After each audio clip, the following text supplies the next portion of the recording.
नमस्कार दोस्तों, जय जोहार। मैं कौशल तिवारी और बीनिया संध्या में आपका स्वागत है। ये दौर धर्म के आड़ में नफरत की आंधी चलाने का है।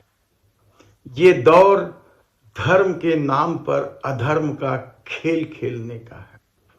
ये दौर सबकी आंखों में पट्टी बांधकर अपनी करतूतों को अंजाम देना और सत्ता में बने रहने का दौर है। सवाल संसद से लगभग 150 सांसदों को बाहर निकालने का नहीं है, बल्कि इसकी आड़ में अंग्रेजों से भी खतरनाक 10 गुना खतरनाक कानून बनाने का है। लेकिन आंखों में धर्म की पट्टी बंधी है और सत्ता अपनी मनमानी पर उतारू है। समूचा विपक्ष सड़क पर आ पहुंचा है, लेकिन वे सारे लोग मुसलमान हैं। ये बात हम इसलिए कह रहे हैं क्योंकि भारतीय जनता पार्टी को छोड़कर तमाम लोग मुसलमान बना दिए गए हैं, हिंदू विरोधी बना दिए गए हैं या फिर देशद्रोही बना दिए गए हैं। यानी वे मुसलमानों की पंक्ति पर खड़े हो चुके हैं या खड़ा कर दिया गया है। यही नहीं, इस दौर में अत्याचार यही नहीं थमता है, बल्कि इससे भी आगे जाकर सरकार ऐसा कर्ज ले लेती है जो आने वाले दिनों में जिसकी भरपाई केवल लोगों से टैक्स वसूल कर की जानी है। 67 साल में जिस देश की सत्ता संभालने वाले लोगों ने केवल 54 लाख करोड़ रुपए कर्ज लिया था, तो धर्म की आड़ में ही कहा जाए, मोदी सरकार ने 150 करोड़ रुपए से अधिक कर्जा ले लिया। यानी भारत पर कर्जा 205 लाख करोड़ रुपए हो चुका है। इसकी भरपाई कैसे होगी? आईएमएफ ने रेड अलर्ट जारी कर दिया है, लेकिन सपना विकसित राष्ट्र का आपको दिखाना है उसी तरीके से जिस तरीके से अच्छे दिन आने का दिखाया गया था। और आप सब धर्म के आड़ में या धर्म की पट्टी बांधकर खामोश हैं, चुप हैं। आखिर क्यों? क्या साक्षी मलिक का पहलवानी छोड़ देना जरा भी आपको नहीं सालता? या बजरंग पूनिया का प्रधानमंत्री आवास के सामने फुटपाथ पर पद्मश्री का पुरस्कार छोड़ देना आपको नहीं सालता? और उससे भी आगे बढ़कर अब विनेश फोगाट ने जो एक्स पर अपनी बात कही, अपनी व्यथा कही है, वह भी क्या आपको जरा भी नहीं सालता? विनेश फोगाट ने लिखा है, किसी खिलाड़ी के मरने पर रोने का इंतजार करना अभी नया भारत आपको मुबारक हो। क्या किसी खिलाड़ी के मरने का इंतजार है? आपको नया भारत मुबारक हो। और ये नया भारत क्या है, यह प्रधानमंत्री नरेंद्र मोदी के मुख से ही सुन लीजिए। साथियों, हर परिवार को मैं ये भरोसा देता हूं, आपकी आंखों में जो आंसू है, उन आंसू का पूरा जवाब लिया जाएगा। भारत नई रीति और नई नीति का देश है। ये अब दुनिया भी अनुभव करेगी। भारत की ये नीति रही है, हम किसी को छेड़ते नहीं हैं। लेकिन मैं फिर साफ कर दूं कि नए भारत को किसी ने छेड़ा तो वो छोड़ता भी नहीं है। और अब भी कोई कसर छोड़ी नहीं जाएगी। भारतीय जनता पार्टी में कितने ही धार्मिक लोग हैं। भारतीय जनता पार्टी में ही नहीं बल्कि इस देश के तमाम राजनीतिक पार्टियों में धार्मिक लोग हैं। लेकिन 2019 के बाद क्या कभी आपने ऐसी तस्वीरें देखी हैं? योगी आदित्यनाथ उत्तर प्रदेश के मुख्यमंत्री, वे तो हमेशा भगवा वस्त्र पहनते हैं।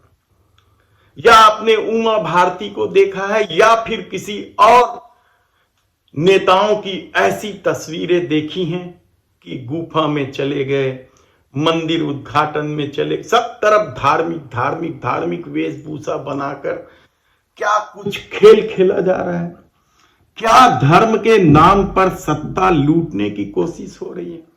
आप अभी तक तो आप लोगों ने, पता नहीं आप लोगों को याद है कि नहीं, कि किस तरीके से धर्म की आड़ में महिलाओं से ठगी की जाती थी, उनके गहने उतारे जाते थे। धर्म के आड़ में किस तरीके से खेल होता रहा है। भगवान दिखाने के नाम पर क्या कुछ ठगी इस देश में नहीं होता रहा है। लेकिन क्या पहली बार भगवान दिखाने के नाम पर सत्ता लूटने का खेल हो रहा है? आपके जीवन को नारकी बनाने का खेल हो रहा है। महंगाई चरम पर है, बेरोजगारी चरम पर है और बेरोजगारी के चलते ही युवाओं ने संसद की सुरक्षा व्यवस्था को ध्वस्त कर लोकसभा में कूद गए, स्मोक बम फोड़ दिए। और इसे लेकर जब चर्चा की बात की गई तो लगभग 150 सांसद संसद से बाहर कर दिए गए।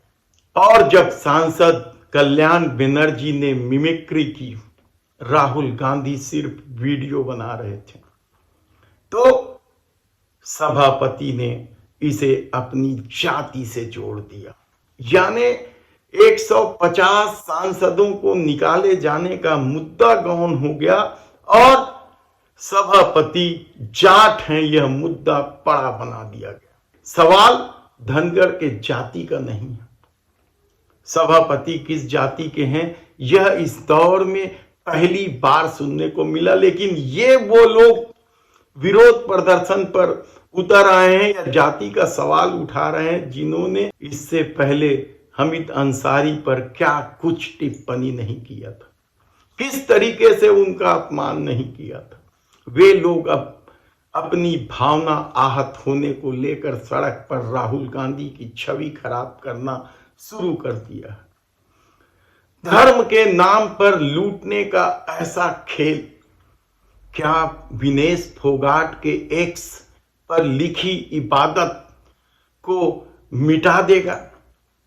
विनेश फोगाट किस तरीके से वह बात लिखी है, मरने तक की बात, और जिस तरीके का वो एक्स पर लिखी इबादत है वह हैरान कर देने वाला है। और सत्ता का घमंड ये है कि पदक जिसको लौटाना है लौटा दो, क्योंकि बृजभूषण शरण सिंह ने कह दिया दबदबा था, दबदबा है, दबदबा कायम रहेगा। हैरानी की बात है कि जिस सांसद पर देश का नाम रोशन करने वाले खिलाड़ी 40 दिनों तक न्याय के लिए तरसते रहे, उस सांसद को बचाने के लिए सत्ता क्या कुछ खेल नहीं कर रही है। लेकिन हमने पहले ही कहा कि ये धर्म के नाम पर सत्ता लूटने का दौर हो चुका है क्या? ये बड़ा सवाल है। और क्या अब भी सिर्फ इसलिए खामोश हुआ जा सकता है, अन्याय की इसलिए अनदेखी की जा सकती है कि यह सरकार धर्म के प्रचार प्रसार में लगी है, यह सरकार मंदिर बनवा रही है, यह सरकार हिंदुत्व के साथ खड़ी दिखाई देती है, लेकिन क्या वो महिला खिलाड़ी हिंदू नहीं? क्या हकाले गए सांसद हिंदू नहीं है? क्या देश जब कर्ज के बोझ से तब जाएगा तो उसका दुष्परिणाम हिंदुओं को नहीं भुगतना पड़ेगा। लेकिन खामोश है, लोग खामोश हैं। कुछ खिलाड़ी जरूर खिलाड़ियों के समर्थन पर निकले हैं।